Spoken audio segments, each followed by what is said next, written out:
Perlu kita pahami bahwa Islam sejak awal tidak pernah memaksa siapapun di luar agama ini untuk memeluknya. Prinsip kebebasan memilih keyakinan begitu dijunjung tinggi, sebagaimana ditegaskan dalam firman Allah, La ikraha fiddin, tidak ada paksaan dalam beragama.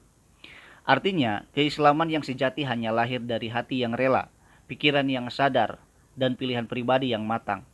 Islam tidak menghendaki pemeluk yang datang karena tekanan, paksaan, atau situasi yang membuat seseorang terpaksa memasuki agama ini. Karena agama bagi Islam adalah urusan kesadaran, bukan sekedar formalitas identitas.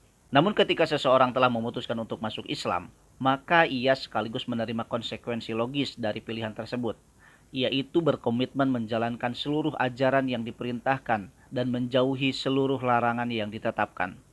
Pada titik inilah konsep seolah dipaksa mendapatkan konteksnya. Bukan paksaan dari luar, tetapi tuntunan internal dari iman itu sendiri. Ibarat seseorang yang memilih bergabung dengan sebuah komunitas atau profesi, maka ia pasti terikat dengan aturan yang mengatur komunitas tersebut. Begitu pula seorang muslim, ia terikat oleh syariat, bukan karena ditekan oleh manusia, tetapi karena ia telah dengan sadar memilih jalan ini. Islam juga sangat realistis dalam memandang kemampuan manusia. Untuk menjalankan perintah-perintah agama, Islam menetapkan prinsip tasyir atau kemudahan.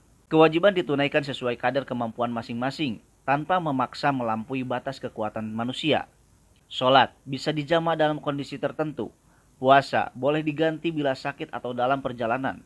Zakat hanya wajib bagi yang mampu, dan haji diwajibkan hanya sekali seumur hidup bagi yang benar-benar sanggup.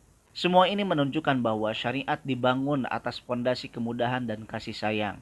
Sebaliknya dalam hal larangan, Islam meminta seorang muslim untuk berusaha semaksimal mungkin menjauhinya.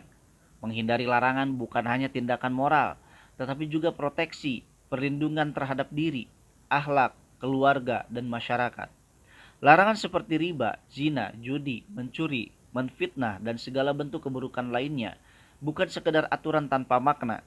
Ia adalah pagar keselamatan. Karena itu, sikap seorang muslim terhadap larangan bukan sekedar bila sanggup, melainkan harus berusaha semaksimal mungkin agar tidak terjerumus ke dalamnya.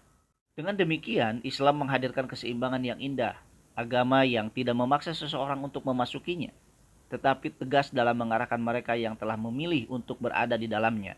Tidak ada desakan untuk menjadi muslim, namun ada tanggung jawab besar ketika ia telah menjadi muslim. Dan semua itu dilakukan bukan untuk menyulitkan, melainkan untuk mengantar manusia menuju kehidupan yang lebih beradab, lebih terarah, dan lebih bermakna.